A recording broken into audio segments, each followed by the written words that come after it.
trabajando la historia de José, estudiando la historia de José. Génesis 50:20. Quiero que hoy trabajemos, hoy vamos a correr en la palabra, porque es mucho lo que Dios tiene para enseñarnos y para ministrarnos. Y estoy corriendo con el tiempo hasta que me dure la voz, porque creo que no me va a durar mucho tiempo tampoco, pero vamos a hacerle hasta donde podamos. Génesis 50, versículo 20, ¿ya lo tiene? Génesis 50:20 dice: vosotros pensasteis mal contra mí, mas Dios lo encaminó ¿para qué? Ya se ubicó en Génesis. Génesis es el primer libro de la Biblia. Génesis 50:20. Vosotros pensasteis mal contra mí, mas Dios lo encaminó ¿a qué? A bien, para hacer lo que vemos hoy, para mantener en vida ¿a mucho qué? ¿A mucho qué? Incline su rostro, vamos a orar. Padre, hoy te damos gracias en el nombre de Jesús. Hoy, Señor, abrimos nuestro corazón, nuestras manos para capturar la palabra, nuestra mente para recibir lo que tú quieres sembrar en ella, y todo nuestro ser. Gracias por cada persona que está en este lugar, que dispone su corazón, Señor, y que quiere seguir creciendo en Cristo Jesús.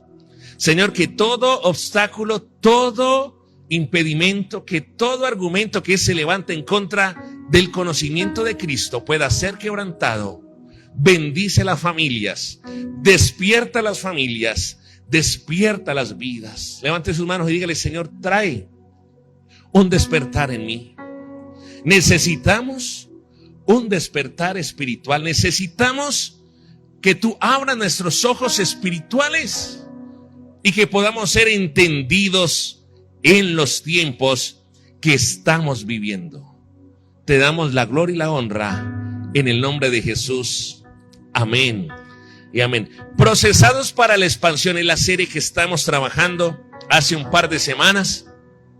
Y cuando estamos leyendo Génesis 50:20, es la etapa final de la historia de José.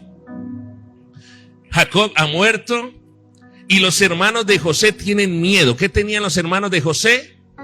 Porque ellos pensaban y creían que ante la ausencia de su padre Jacob, José se vengaría de ellos. Usted conoce un poco la historia. Los hermanos de José lo vendieron porque le tenían envidia. Lo vendieron a unos mercaderes madianitas y antes de venderlo lo querían matar. Es decir, José la sacó barata porque sus hermanos querían matarlo. Y uno de ellos se levanta y le dice: no, más bien tomemos un animal, la sangre de ese animal, y quitémosle la vestidura, la túnica de colores, y vendámosle a los mercaderes madianitas. José es vendido y trasladado a Egipto. Y aunque los hombres querían hacerle mal a él, Dios estaba en medio de su proceso para formarlo y para llevarlo al lugar de destino. El lugar de destino de José no era Canaán. El lugar de destino de José era la tierra de Egipto. Allí lo recibe y lo compra uno de los funcionarios más importantes de Faraón, llamado Potifar. Y José comienza a trabajar en la casa de Potifar, y Potifar lo hace mayordomo de todo lo que tenía. Y en medio de ese momento donde él veía la mano de Dios sobre su vida, porque dice la palabra que todo lo que hacía José, Jehová lo prosperaba, y que la casa de Potifar comenzó a prosperar a causa, diga conmigo, a causa de José. José en la Biblia representa y tipifica la iglesia del Señor. ¿Qué representa José? La iglesia del Señor. La iglesia no son cuatro paredes, la iglesia somos tú y yo. Y me llama la atención porque ya hay un código poderoso, porque dice: a causa de José Dios bendecía a Potifar y a toda su casa. Cuando usted entiende cuál es su papel y su rol en Cristo Jesús, de que Dios nos ha llamado a ser una iglesia José, comienza a pasar algo interesante. Y es que la gente que está a tu alrededor comienza a ser bendecida y comienza a prosperar por causa tuya. Porque tu causa está con Cristo. ¿Cuánto me están entendiendo? No es en nuestra humanidad que la gente comienza a ser bendecida, a crecer, a ser prosperada. Es que Cristo está en nuestro ser, y por cuanto Cristo está en nuestro ser, la gente que está a nuestro alrededor comienza a ser bendecida y prosperada. Allí te das cuenta si de verdad eres una iglesia José. Y en medio de ese momento bueno que está viviendo José, comienza a venir un ataque. Diga conmigo, un ataque. Un ataque de mentira, de difamación. Porque Potifar tenía una esposa. Sí, el nombre de la esposa de Potifar era alias La Poti. Tenía unas pestañas así largas y le hacía así. Ven. Y comenzaba a seducir a José. Ella se quería acostar con José. Pero José era un hombre temeroso de Dios. ¿Cómo era José? Temeroso de Dios. Y aunque la mujer de Potifar deseaba sexualmente a José, la mujer de Potifar le decía, diablo, ese José está más bueno. Yo le quiero echar muela a José. O sea, la vieja estaba endemoniada. ¿Sí? Dígale a la persona que está a su lado, cuídese de las endemoniadas y de los endemoniados, dígase. ¿Sí? Usted no sabe quién le quiere echar muela. Mire, y José, temeroso de Dios, dijo no. ¿Qué fue lo que dijo José? No. Y la mujer se enojó, porque hay gente que cuando se le dice no, se enoja. ¿Sí conoce gente así? Hay gente que cuando Dios le dice no, se enoja. Ay, yo no vuelvo a la iglesia. Ay, no. A mí no me gustó lo que me dijo el pastor.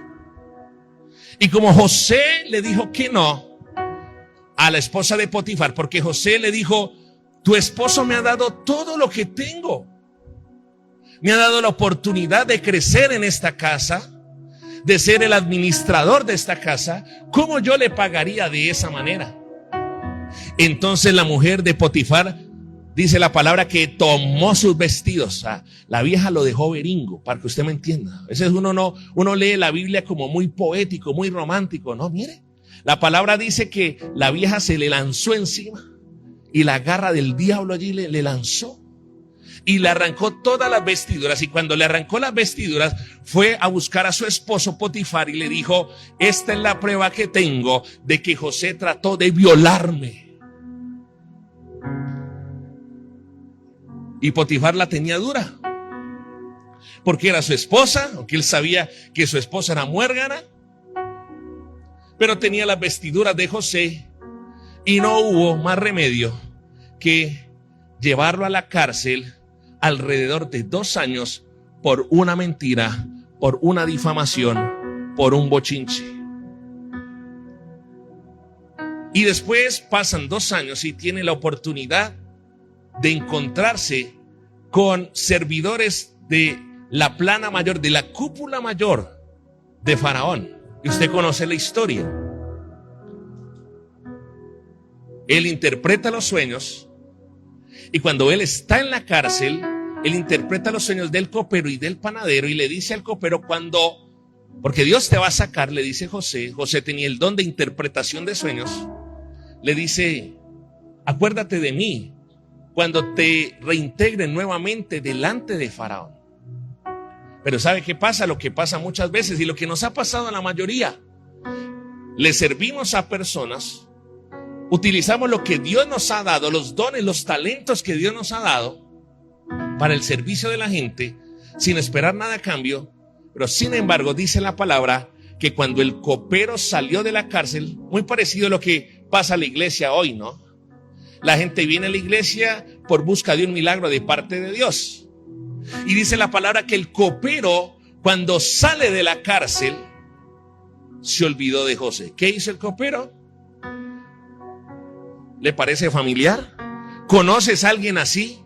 Que cuando recibe, en este caso, el milagro para el copero, ¿qué era? Que no lo mataran y que saliera de la cárcel. Y no lo mataron y salió de la cárcel. Pero cuando sale de la cárcel se olvida de José. Recuerde que José representa ¿qué cosa? La iglesia. Diga conmigo, José representa la iglesia. ¿Cuánta gente conocemos, hemos conocido, que cuando Dios hace el milagro se olvidan de la iglesia? Quizá hay gente que nos está viendo y esa es su situación. O quizás los que están aquí en algún momento han estado con esa lucha. Y en medio de la cárcel y pasa el tiempo, pasan los años, Faraón tiene un sueño. Usted conoce el sueño. Él se sueña con 7 vacas gordas y después se sueña con 7 vacas flacas y luego se sueña con 7 espigas muy rellenitas, muy bendecidas y después se sueña con 7 espigas secas. Y en ese momento el copero dice: hoy me acuerdo de mis faltas. Cuando estuve en la cárcel, tuve contacto con alguien, con un varón hebreo, un varón de Dios, que tiene el don de interpretar los sueños. Y en ese momento mandan a llamar a José y le cambian sus vestidos de preso, porque en la cárcel tenía otro vestido de preso. Y dice la palabra que lo presentan delante de Faraón y Dios comienza a promover a José. Le estoy resumiendo la historia para los que no conocen o no la han leído o no se han apercibido a detalles de José. José es un hombre que fue procesado por Dios. ¿Sabe que cuando uno comienza, y con la pastora hablamos, cuando uno comienza a hablar de proceso y de formación, a edificar la iglesia en materia de proceso, de formación de carácter, ahí mismo comienza a alborotársele los chuquis a la gente? ¿Usted sabía eso? Entonces comienza el pastor a hablar de formación en el carácter, de proceso, de ser procesado, de ser formado, de ser edificado, y comienza la mujer a calentársele en la casa, a echarle cantaleta. Y comienza el varón a pelear. Y comienzan las discusiones, porque es que es el Espíritu Santo tocando las fibras sensibles en ti, diciéndote: necesitas, hijo, hija, ser procesado, ser formado en tu carácter. ¿Cuántos dicen amén? Y comienza entonces a haber roces en el trabajo, comienzan a haber roces en la familia, comienzan a haber roces en la iglesia. ¿Por qué? Porque es Dios tocando fibras sensibles en tu vida. Mire, José fue formado, fue procesado. La palabra en Génesis 37:1 dice que todo comenzó en Canaán. ¿Qué significa Canaán? Lugar bajo. Y toda historia grande, todo lo que hoy es grande, toda organización que hoy es grande, toda empresa que hoy es grande, toda familia que hoy es grande, comenzó en un lugar bajo y pequeño. La historia de José es una historia maravillosa porque nos da esperanza que no importa si nuestro actual estado es pequeño, en Cristo Jesús nuestro postrer estado puede ser muy grande. ¿Cuántos dicen amén? No importa si hoy estamos viviendo un momento bajo, porque si algo nos enseña la vida de José y usted tiene que aprender, es que sea lo que sea que usted está viviendo, eso también pasará. Le voy a dar una clave para que aprenda a vivir mejor la vida. Nos enseñaron que la vida es una recta ascendente hacia el infinito y más allá. Y yo le vengo a decir que eso no es así.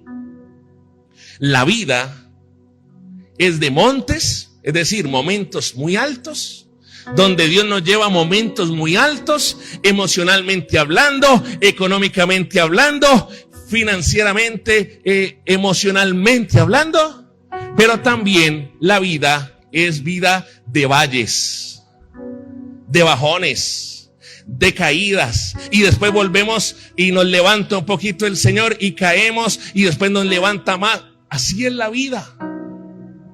Por eso te digo que sea lo que sea que estés viviendo, no va a ser para siempre. Estás viviendo un mal momento, no será para siempre. Pero si estás viviendo un buen momento y dices, pastor, estoy viviendo un momento muy bueno en mi vida, también tienes que ser consciente de que ese momento no va a durar para siempre tampoco. La vida es de vacas gordas, pero también es de vacas flacas. Y la clave es aprender a aprovechar los momentos de vacas gordas para sostenerte y mantenerte en el momento de las vacas flacas. Mire,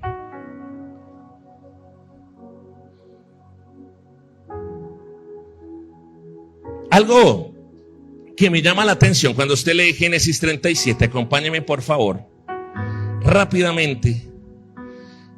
Génesis 37, versículo 1 al 3.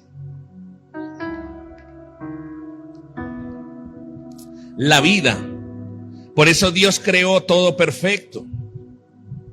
Y Él no creó una estación perpetua, no. Él creó ¿cuántas estaciones? 4.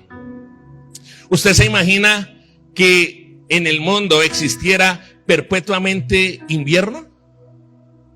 ¿O verano? ¿O otoño? ¿O primavera? Siempre deben haber cambios. Las temporadas, sean buenas, malas, regulares, bonitas, feas, como sea, no son eternas, pero debemos aprender a interpretarla y sobre todo aprovecharla. Yo conozco mucha gente que hoy está viviendo una temporada de vacas flacas, y dice, quizás Dios no me oye. ¿Por qué estoy viviendo esto? Número 1, no sabe que Dios es un Dios de temporada y que esa temporada de vaca flaca no será para siempre.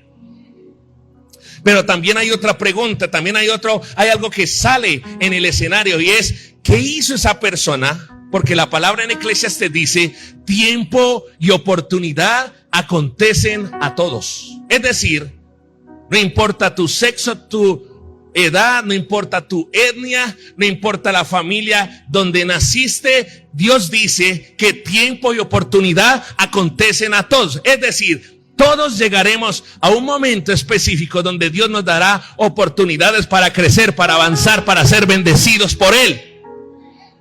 Pero la pregunta es, ¿qué has hecho cuando Dios te ha dado esas oportunidades? Porque quizás el que hoy está en vacas flacas es porque no supo aprovechar su oportunidad, no supo administrar su oportunidad cuando tuvo vacas gordas. ¿Entiende? Ahora, Génesis 37, ponga mucha atención, porque esta serie de procesados para la expansión es formación, es revelación, es sabiduría. Génesis 37:1 dice la palabra, vaya rápidamente para que lo lea. Dice, habitó Jacob en la tierra donde había morado su padre, en la tierra de Canaán. ¿Qué significa Canaán? Lugar bajo. Esta es la historia de la familia de Jacob. José, siendo de edad de, yo quiero que subraye esto, ¿cuántos años tenía José? ¿Cuántos años tenía José? Apacentaba las ovejas con sus hermanos y el joven estaba con los hijos de Bilha y con los hijos de Silpa, mujeres de su padre, e informaba a José, su padre, la mala fama de ellos. Y amaba Israel a José más que a todos sus hijos, porque lo había tenido en su vejez y le hizo una túnica ¿de qué? De colores. Mira, iglesia, Génesis 37:2 dice que la historia de José comienza a los 17 años. Dice el versículo 5, por favor acompáñeme. ¿Qué sucede cuando él tiene 17 años? Génesis 37:5 dice, y soñó José un sueño. ¿Qué soñó José? ¿Y lo contó a qué?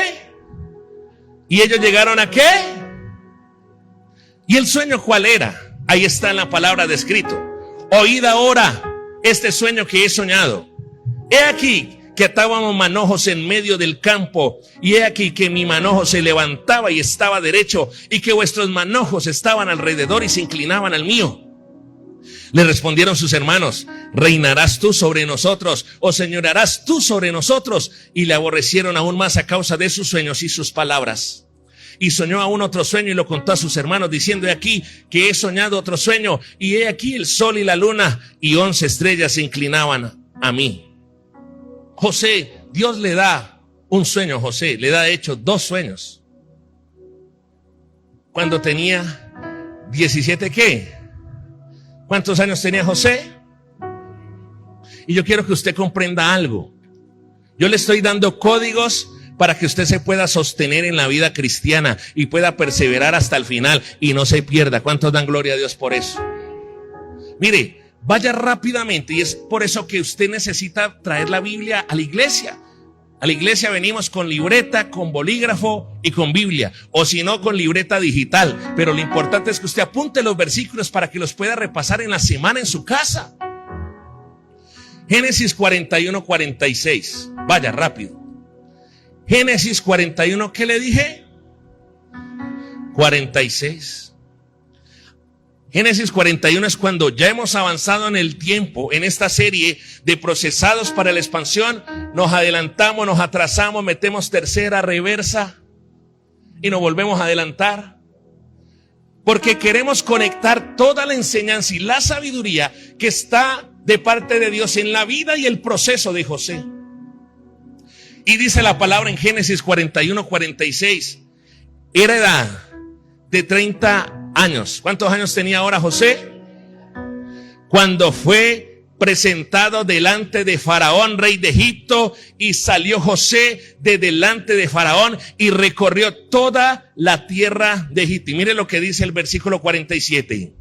En aquellos 7 años de abundancia, la tierra produjo. Ya José había sido promovido. Estaba en el palacio, estaba siendo el administrador de toda la tierra. Pero ¿cuántos años tenía? ¿Y a qué edad empezó? Es decir, 13 años, escúcheme, 13 años transcurrieron entre el nacimiento del sueño, entre el nacimiento de la visión y el cumplimiento de los mismos. Es decir, Dios te entregará visiones que tendrán que ser sometidas en un proceso que demanda tiempo. Y lo siguiente que te quiero decir entonces es que los procesos de Dios, escribe allí si tomas apunte, los procesos de Dios demandan ¿qué cosa? ¿Qué demandan los procesos de Dios? ¿Qué necesita la visión de Dios en tu corazón? Tiempo. ¿Qué necesitan los sueños que Dios te ha sembrado en el corazón? Tiempo. Todo proceso de Dios demanda tiempo. Entonces dígale a la persona que está a su lado: no se afane, dígale, no se afane. No seas intenso. No seas intensa. Mire, Paola, que a mí me llama la atención que la gente ha vivido 40 años malversando su vida, ofendiendo al Señor, pecando contra Dios, y porque viene una vez al mes a la iglesia, ya quiere entonces que Dios le solucione toda su vida. ¿Me está entendiendo o no me está entendiendo? ¿Tiene sentido eso o no tiene sentido? Eso no tiene sentido. Porque los procesos en Dios siempre demandarán ¿qué cosa? Mire, nos falta mucho. Yo hablaba con un pastor, un gran hombre de Dios, y nos falta mucho. Digamos, hay un problema en la iglesia de hoy, y es que nos falta muchísimo comprender la ley del tiempo bajo la mirada de Dios. Porque hay gente que también se me va al otro extremo, y se va al extremo del pueblo de Israel. Cuando yo le estoy hablando de procesos de Dios, estoy hablándole a alguien que camina en obediencia a pesar de las dificultades, que a pesar de la tormenta sigue adelante de la mano del Señor, sigue obedeciendo a Dios, no deja de orar, no deja de clamar, no deja de llenarse de la palabra, no deja de congregarse, y a pesar de que venga la tormenta, sigue fiel en el proceso tomado de la mano de Dios. Aló. Pero ¿cuál es el otro extremo? El otro extremo es que va pasando el tiempo, pero va pasando el tiempo en una actitud incorrecta, va pasando el tiempo dando vueltas en un desierto y pasan 40 años. Ese es el otro extremo que no te puedes ir. ¿Me está comprendiendo? Porque hay gente que uno le pregunta a mi lady, ¿y cómo estás? Pastor, en un desierto, aleluya, cruzando el desierto. Y a los 5 años, Olga, ¿y cómo vas, hija? Pastor, cruzando el desierto. Y uno dice, vení, pero ese desierto es infinito. ¿Qué es lo que pasa? ¿Sí conoce gente así? Que pareciera que esté cruzando un desierto. O sea, un desierto tiene un principio y un fin. ¿Es así o no es así? Yo lo único que conozco infinito es el universo. Pero hay gente que, hermano, 10 años, 20 años, 40 años. ¿Y cómo está? Dígalo fuerte, sin miedo, sin vergüenza. Ah, también en algún momento tú lo has dicho. ¿Cuántos años tenía José cuando empezó? 17. ¿Cuántos años tenía José cuando fue promovido a la casa de Faraón como gobernador? Es decir, 13 años. Dios te dará una palabra. Vuelvo y te lo repito. Dios te ha dado palabras, vuelvo y te lo repito, pero tendrás que ser procesado y formado en el tiempo para poderla ver nacer. Ahora, dice la palabra en Génesis 37:3. Y amaba Israel a José. Israel es Jacob. Recuerde que Jacob significa el que usurpa, el que roba, mentiroso. Y cuando Jacob tiene un encuentro con Dios, ese encuentro que tiene Jacob con Dios lo transforma. ¿Qué hace Dios con él? Y no solamente lo transforma en su interior, sino que también le cambia el nombre. ¿Sabe que nosotros tenemos muchos nombres no buenos por los cuales nos conocen? Pero independientemente cuál sea ese nombre, cuando nos encontramos con el Dios vivo, Dios no solamente transforma nuestra mente y nuestro corazón, sino que también nos da un nuevo nombre y una nueva identidad como sus hijos. ¿Cuántos dicen amén? Pero dice la palabra que Israel, es decir, Jacob, amaba más a José y dice que le hizo una túnica de colores. ¿Qué le hizo José? Y quiero que me acompañe al versículo Génesis 37, pero el versículo 23. Dice Génesis 37, 23. Sucedió pues que cuando llegó José a sus hermanos, ellos quitaron a José, ¿qué le quitaron? Su túnica, la túnica de colores que tenía sobre sí. Es decir, cuando usted lee toda la historia de José, se da cuenta que José fue mudando de túnicas. La primera fue la túnica de colores, que era una túnica muy fina. La túnica, dicen los teólogos, los estudiosos, que la túnica de colores era una túnica que se le daba a los príncipes. ¿A quién se le daba la túnica de colores? Los príncipes. Por eso los hermanos se enojaban más todavía. Porque cuando él se colocaba la túnica, él salía a pasear y él lo que estaba declarando con esa túnica es que él era el príncipe de Israel. Por eso los hermanos querían matarlo y le tenían envidia. Pero no fue la única. No fue la única túnica. Ya usted sabe, y quiero que me acompañe a Génesis 39:12. Quiero que esté estudiando. Mire, yo estoy leyendo Génesis 37, 38, 39, 40, 41, 42, hasta el 50. Y Dios me sigue hablando, y Dios me sigue revelando. Y miren lo que dice Génesis 39, versículo 12. Génesis 39 es lo que yo le estaba diciendo. Y voy a dar un saltico para ponerlo en contexto.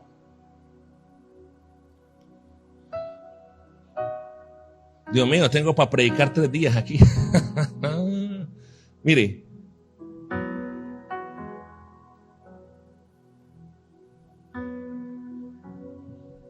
Baja y baja el tema, baja y baja el tema, Dios mío. Yo quiero decirle esto, que lo he estado hablando. 4 lugares claves para José. 4 lugares, escríbalo allí. Número 1 es la cisterna. José estuvo en la cisterna, sus hermanos lo lanzaron allí. Número 2, la casa de Potifar. Número 3, la cárcel. Y número 4, el palacio real. ¿Qué significa la cisterna? La cisterna es el proceso de sequedad. Son esos procesos donde Dios nos mete, esos molinos donde Dios nos introduce y nos sentimos solos. Y por más que estemos acompañados de hombres, mujeres, familia, hijos, ¿nos sentimos cómo? ¿Cuántos se han sentido así alguna vez? La cisterna es el proceso donde muchas veces hay depresión. Mira, a veces nosotros satanizamos la depresión, pero la depresión es una emoción natural humana. ¿Qué es lo malo? Que la depresión no puede estar eternamente en ti. ¿Estamos claros? Porque todo tiene un inicio, pero también todo tiene un final. Para lo bueno, pero para lo malo. El problema de la depresión es cuando se te convierte en algo eterno. Pero la cisterna es el proceso en nuestras vidas donde nos sentimos vacíos. Pero ¿sabe qué es lo bueno de la cisterna? Que también es el paradero donde será recogido para ir a tu lugar de destino. No entendió. La palabra dice que cuando estaba en la cisterna, justo en ese momento donde estaba José metido en ese hueco en la cisterna, en la tierra, debajo de la tierra, iban pasando unos madianitas mercaderes, es decir, gente que comerciaba con cosas, personas, esclavos, especies, telas. Y fueron esos madianitas que pasaban por la cisterna, que recibieron a José para llevarlo a su lugar de destino. ¿Sabe qué es lo bueno de la cisterna? Cuando uno tiene la actitud correcta, que se convierte en el paradero a donde Dios te quiere llevar. Cuando usted tiene la actitud incorrecta, la cisterna se convierte en tu tumba. Pero cuando tienes la actitud correcta, ese tiempo de cisterna se convierte en el paradero para tu próximo lugar de destino. La casa de Potifar es el proceso del respaldo de Dios. Usted lee Génesis 39 y la casa de Potifar es donde Dios levanta a José, donde le da gracia a José, donde comienza a traer una unción de prosperidad sobrenatural y sin límites. ¿Y qué representa José? No se olvide, José representa la iglesia ¿de quién? De Cristo. Y en ese proceso donde hay respaldo de Dios, donde hay bendición de Dios, pero también es el momento durante el proceso que a pesar de que hay respaldo, a pesar de que hay bendición, también hay difamación y mentira. Usted ya sabe por qué. Porque la Poti fue la que dijo, la que regó el chisme, el bochinche, de que José la había violado. Entonces, aunque hay respaldo de Dios, no falta la difamación, el chisme y la mentira. Dígale a la persona que está a su lado, deje de decir mentiras, hombre, dígale.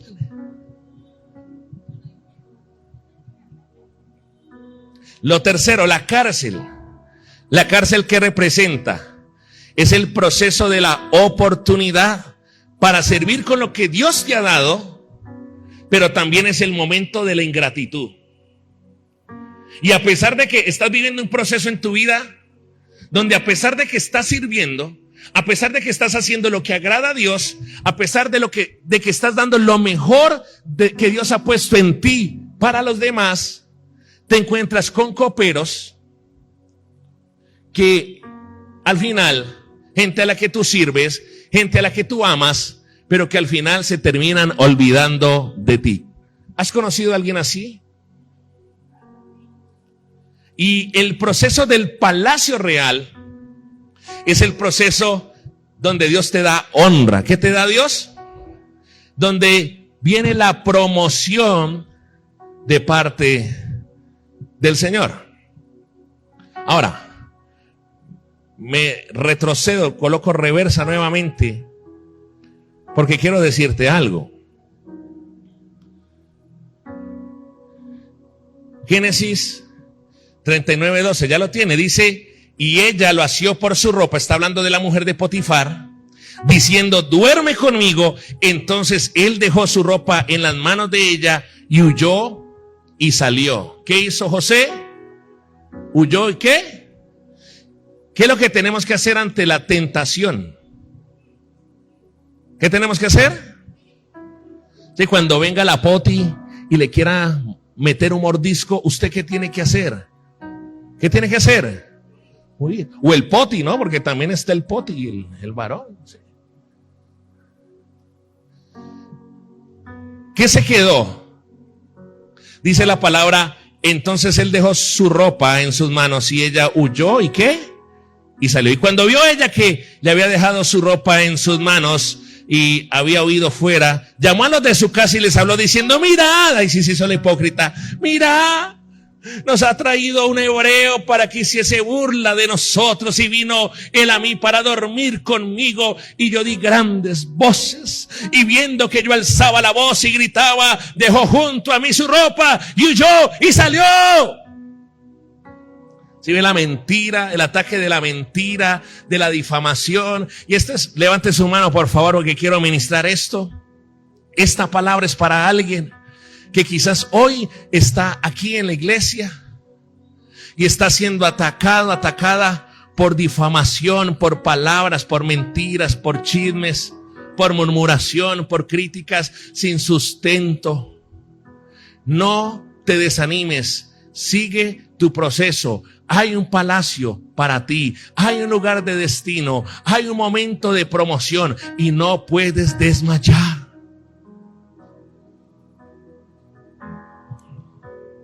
Mire, Génesis 42:14. Génesis 42:14 dice lo siguiente, ¿ya lo tiene? Dice la palabra, espérenme. Perdón.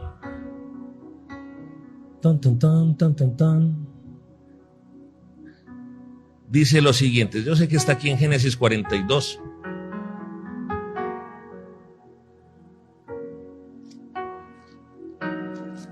Perdón, me adelanté mucho.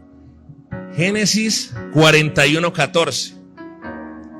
41:14, no es 42:14, sino 41:14.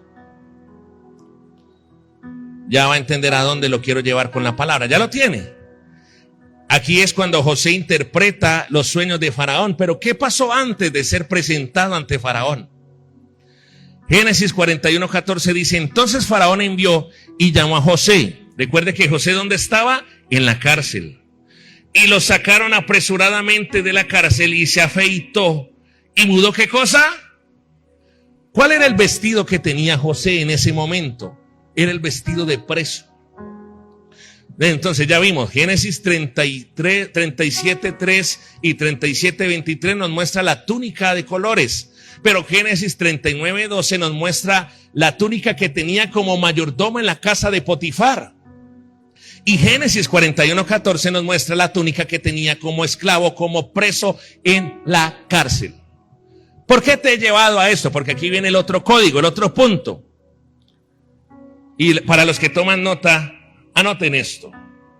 No te aferres a nada ni a nadie en medio del proceso, solo de Dios. Se lo repito. No te aferres a nada ni a nadie en medio de tu proceso. Solamente aférrate ¿en quién?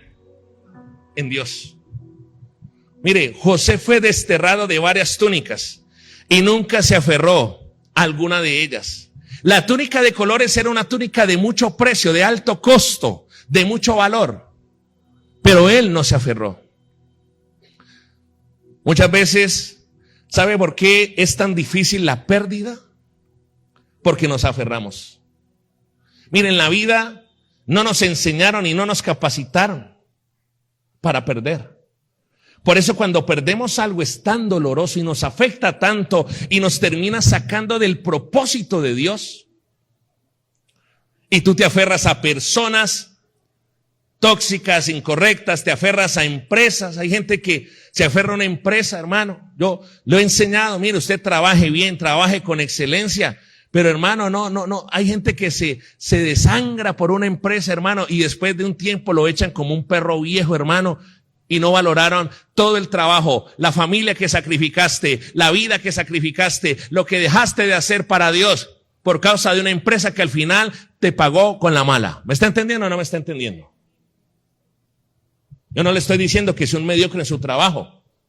Lo que le estoy diciendo es que lo tóxico, lo malo, lo nocivo es que usted se aferre. Hay gente que se aferra a personas, hermano, y cuando se van esas personas, entonces entran en un estado caótico, emocional, espiritual. Gente que se aferra a trabajos, gente que se aferra a posiciones, y por eso cuando las pierdes, viene el dolor a tu corazón. Pero el problema no es de la gente, no. El problema no es del hombre que te dejó, mujer que me estás escuchando, no. El problema es tuyo, que a pesar de que te dejó, todavía sigues teniendo el corazón aferrado en ese hombre. Aló. Pastor, es que tiene moza, pero yo guardo la fe y la esperanza que algún día volverá. No. Dígale a la persona que está a su lado, ya esa plática se perdió, dígase. Y es lo que yo digo, ¿no? Hay gente que es más buena que Jesús, ¿no? Uno dice, Dios mío. Mire, por eso viene el dolor. Y si algo nos enseña la vida de José, si algo nos enseña, es que en el proceso de Dios, es con lo que te quedas que sigues adelante. José perdió la túnica de colores, pero él no se aferró a ella y siguió avanzando. ¿Es así o no es así? Él perdió la túnica que le quitó la esposa de Potifar, pero él siguió avanzando. ¿Es así o no es así? Él le quitaron la vestidura de preso, de administrador de los presos cuando estaba en la cárcel, pero aún así siguió avanzando hasta el lugar de destino que Dios tenía con él. Y lo que te quiero decir a eso, yo no sé qué tantas cosas has perdido. No lo sé. No sé si has perdido cosas materiales. No sé, mire, hay personas que en medio del proceso pierden un órgano de su cuerpo. Y si uno se aferra a eso, uno se puede morir emocionalmente, espiritualmente. Una mujer que quizás ha perdido su seno por el cáncer, si se aferra a eso, quizás se puede morir espiritualmente, emocionalmente. Una persona que perdió un órgano de su cuerpo, un brazo, una pierna, no sé. ¿Por qué le cuesta a la gente levantarse en medio de ese momento? Que es duro, sí. Pero ese no es tu lugar de destino, iglesia, entiéndemelo por favor. Gente perdió un trabajo y decía, pastor, es que yo trabajé antes en esta empresa, y uno los ve aferrados emocionalmente allí, estancados. ¿Por qué? Porque están aferrados. Terminaste una relación sentimental con alguien. Y todavía, a pesar de que terminaste esa relación hace muchos años, en tu corazón, en tus emociones, sigues estando aferrado allí, y ese lugar no te conviene, esa persona no te conviene. Es con lo que te quedas que sigues adelante. Y yo te quiero decir algo, iglesia, levanta tus manos. Es con el Espíritu Santo que tienes en tu corazón que seguirás adelante. Es con alguien de tu familia, así sea uno. Usted me dice, pastor, yo soy como José. Tengo como 2 hermanos, pero 11 son muelones, hermano. Así sea uno, con ese vas a seguir adelante. Pastor, es que yo tengo muchos hijos, pero solo uno. Con ese hijo, mamá, papá, vas a salir adelante.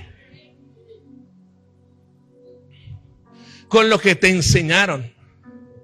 A veces tenemos una mentalidad tan metalizada, tan materialista. Hermano, a mí me podrán quitar muchas cosas, pero la revelación de la palabra, las enseñanzas de Dios, nunca me la podrán quitar. Lo que Dios ha sembrado en tu corazón, en tu vida, nada ni nadie te lo podrá quitar. Si tú lo guardas, si tú lo cuidas. En el proceso de Dios, cuando entre comillas pierdes algo, es porque no lo necesitabas en tu próxima temporada. ¿Cuántos han perdido algo? Levánteme la mano. Sí. En el proceso de Dios, si ya no lo tienes, es porque no lo necesitabas en tu próxima temporada. Así que ya deja de aferrarte a eso, iglesia. Ya deja de aferrarte. Mire, voy a terminar con eso porque tengo para predicar hasta mañana. Pero quiero terminar con algo que me llamó muchísimo la atención. Y es Génesis 41, 54 y 55.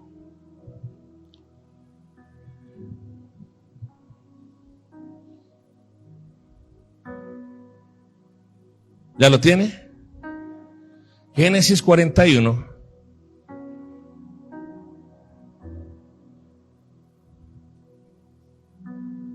54 y 55.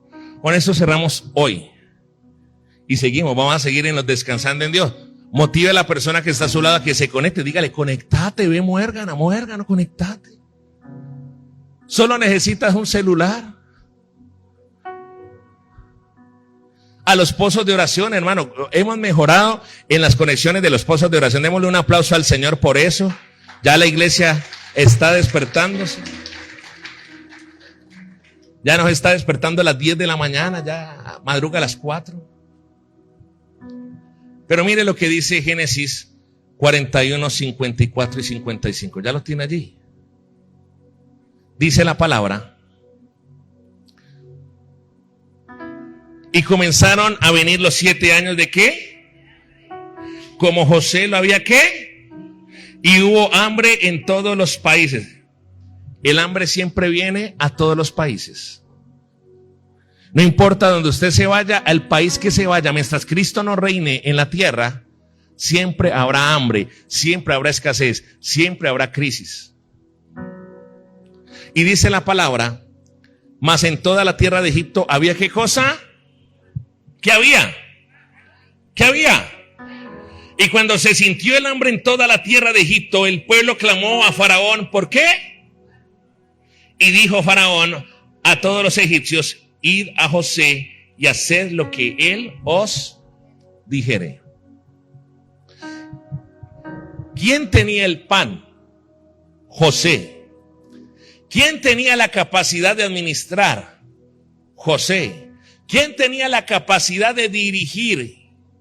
José. Iglesia, familia es el pueblo. ¿Qué es familia? El pueblo. La nación que necesita de un José que pueda proveerles pan.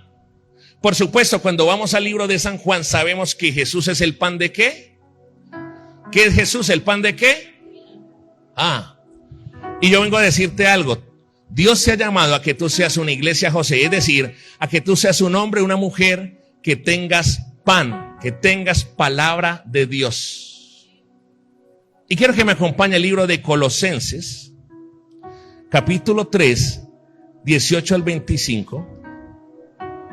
Colosenses 3, 18 al 25. Perdón, desde el 16 al 25. Póngale mucha atención porque yo le voy a asegurar que usted nunca había leído la palabra, esta palabra de la manera que la vas a leer y con el entendimiento que la vas a leer ahora. Colosenses 3, 16 dice, la palabra de Cristo. ¿Qué tenía José en abundancia? Pan. Es decir, ¿qué tenía José en abundancia? Palabra de Dios.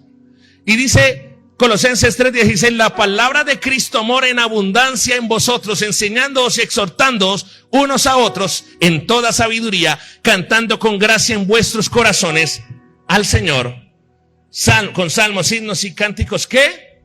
Espirituales. Y todo lo que hacéis, sea de palabra o de hecho, hacedlo todo en el nombre del Señor Jesús, dando gracias a Dios Padre. ¿Por medio de quién? Y ahora viene, dice, algo que dice, deberes sociales. Si usted tiene una Biblia, dice deberes sociales de la nueva vida. Y dice, casadas, estad sujetas a vuestros maridos. ¿Cuántos maridos dicen amén? Como conviene en el Señor. Verso 19, maridos, amad a vuestras mujeres. ¿Cuántas mujeres dicen amén? Y no seáis ásperos con ellas. Es decir, duros, no ásperos de, uy, tan áspero es, no. Ásperos es duro, ¿sí? Y dice la palabra hijos, obedeced a vuestros padres en todo, porque esto agrada al Señor. Padres, no exasperéis a vuestros hijos para que no se desalienten. Siervos, obedeced en todo a vuestros amos terrenales, no sirviendo al ojo como los que quieren agradar a los hombres, sino con corazón sincero, temiendo a Dios. Y todo lo que hagáis, hacedlo de corazón, como para el Señor y no para los hombres, sabiendo que del Señor recibiréis recompensa de la herencia, porque a Cristo el Señor, ¿qué? Mire, tu familia necesita el pan de vida que es Cristo. ¿Cuántos dicen amén? Y lo que provoca que tengas pan, o sea, que tengas esa abundancia en tu vida, es la palabra de Dios, el depósito de la palabra de Dios. Es decir, por eso dice el Señor, la palabra de Cristo more abundantemente en vosotros. Es decir, el pan de vida more abundantemente en vosotros. José, ¿qué tenía en abundancia? Pan. Y cuando saltamos al verso 18, ¿cuántas mujeres casadas hay aquí? Levánteme la mano. ¿Cómo una mujer casada puede estar sujeta a su marido? Solamente si tienes depósito de la palabra, depósito abundante de pan o de palabra en tu vida, te va a ayudar, mujer, a estar sujeta a tu marido. ¿Está entendiendo? O sea, estos deberes cristianos que están en Colosenses 3, 18 al 25, no vienen porque uno le diga, vea, es que ahí dice, lea, hágalo. No, no, no.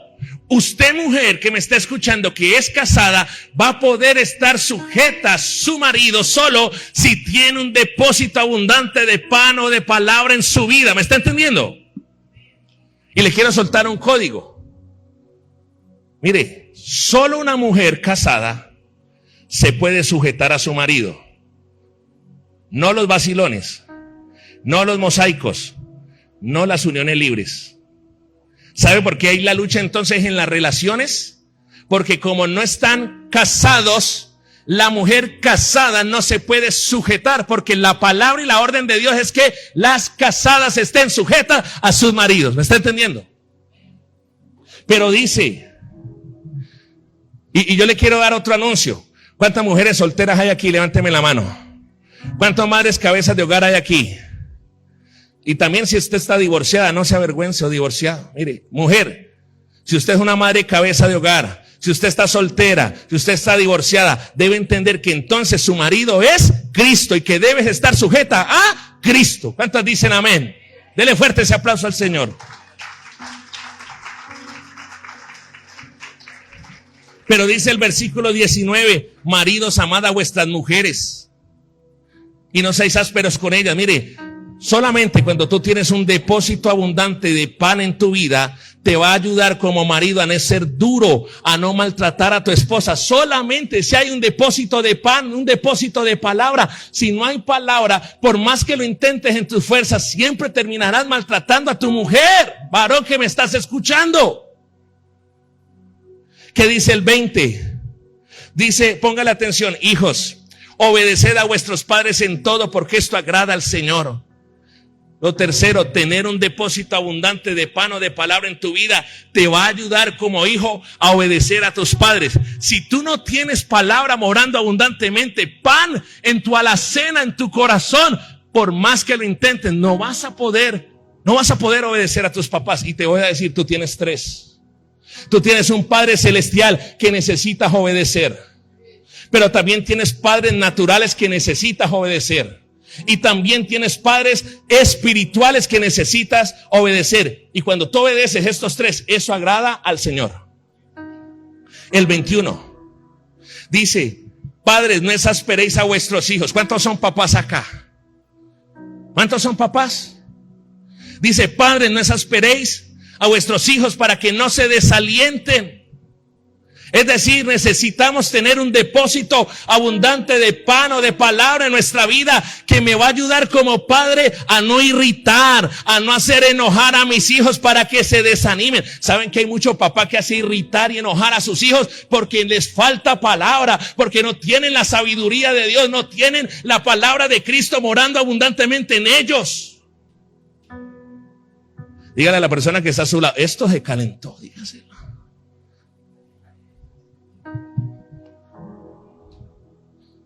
Verso 22. Siervos, obedeced en todo a vuestros amos terrenales, no sirviendo al ojo, como los que quieren agradar a los hombres, sino con corazón sincero, temiendo ¿a quién? Tener un depósito. Anote esto: tener un depósito abundante de pan o de palabra en mi vida me ayuda a ser una persona con vocación de servicio y a servir mejor a mis autoridades terrenales. ¿Sabe por qué hay gente que le falta vocación de servicio? Porque no tiene la palabra de Cristo morando abundantemente en ellos. Y mire, esta 23, dígale a la persona que está a tu lado, te va a volar la cabeza. Verso 23, y todo lo que hagáis, hacedlo de corazón como para el Señor y no para los hombres. ¿Sabe qué significa el verso 23?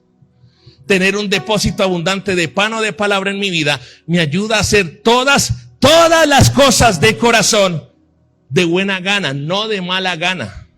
Cuando usted hace las cosas de mala gana, el indicador que salta y que florece es que usted no tiene palabra de Cristo morando abundantemente en su vida.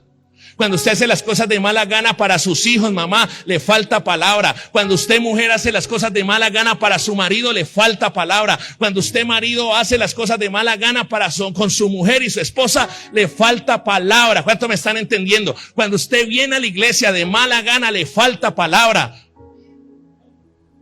Cuando sirves a Cristo de mala gana, el indicador es que te falta palabra. Cuando siembra y diezma de mala gana, ¿qué le falta? Palabra, hermano. No haga las cosas de mala gana, porque son ¿para quién? ¿Para quién? ¿Para quién? Para Dios. ¿Está entendiendo por qué José representa a la iglesia de Dios? Porque la iglesia de Dios necesita siempre tener un gran depósito de palabra. Póngase de pie, vamos a orar. Levante sus manos allí donde está. Si usted sabe y reconoce que Dios le ha hablado en algo, levante sus manos. Dígale: Señor, gracias Dios. Levante su clamor allí, levante su clamor. Espíritu Santo de Dios, Señor, hemos soltado tu palabra. Y que tu palabra, Señor, siga bendiciendo y siga enseñando y fortaleciendo a cada vida y a cada corazón, Dios. Que la palabra se multiplique, Señor Jesús. Somos una iglesia José. Nos estás formando como una iglesia José, Señor. Necesitamos tanto de ti, Dios. Yo te pido, Padre, que revelación venga a tus hijos, Señor, con todo lo que nos has impartido en esta mañana y lo que nos seguirás impartiendo en esta semana, Dios. Queremos ser esa iglesia José. Queremos ser esa iglesia, como dice la palabra en Colosenses, que la palabra de Cristo more abundantemente en vosotros. Tome la mano de la persona que está a su lado, sin excepción alguna. Ninguno se queda sin tomar la mano de alguien. Y dígale: Señor, queremos ser. José era el que tenía el depósito de pan en el tiempo de hambre. Y como iglesia somos llamados a tener depósitos abundantes de pan, es decir, palabra en nuestras vidas, en nuestro corazón y en nuestra boca. Hoy tenemos que reconocer, iglesia, que nos hemos abandonado, nos hemos alejado de la palabra de Cristo y que la palabra de Cristo no ha estado morando abundantemente en nosotros. Pero hoy Dios está pidiendo un compromiso de su iglesia, de toda la iglesia, de cada uno de nosotros, a llenarnos más de la palabra, a hacer un depósito de la palabra en el nombre poderoso de Jesús. Yo quiero orar, Señor, por cada persona que está aquí, Señor, que por falta de la palabra, Señor, mujeres no han sido sujetas, mujeres casadas no han sido sujetas a sus maridos porque les ha faltado palabra. Si no hay palabra, nunca habrá sujeción en ti, mujer. Así estés soltera. Yo te dije, si eres soltera, madre cabeza de hogar, tu cabeza es Cristo. Y hay gente y hay mujeres que no se someten a Cristo porque les falta palabra. Yo oro, Señor Jesús, por los varones, Señor, por los maridos. Si no tienen palabra en su corazón, seguirán siendo maridos duros, ásperos, maltratadores de sus esposas. Y te pedimos, corta eso en nuestra iglesia Ore al Señor y dígale: Señor, oramos por los maridos también, para que se corte eso en el nombre de Jesús. Oramos, Señor, para que podamos obedecer a nuestros padres. Si no hay palabra, no habrá obediencia. Lo que produce la obediencia son los padres. Ayúdanos, Dios, Señor, para que como papás biológicos naturales no sigamos haciendo enojar, irritar a nuestros hijos, porque nos ha faltado palabra de sabiduría. ¿Cuántas veces has corregido a tu hijo en tu carne, en la emoción incorrecta, y los has dañado?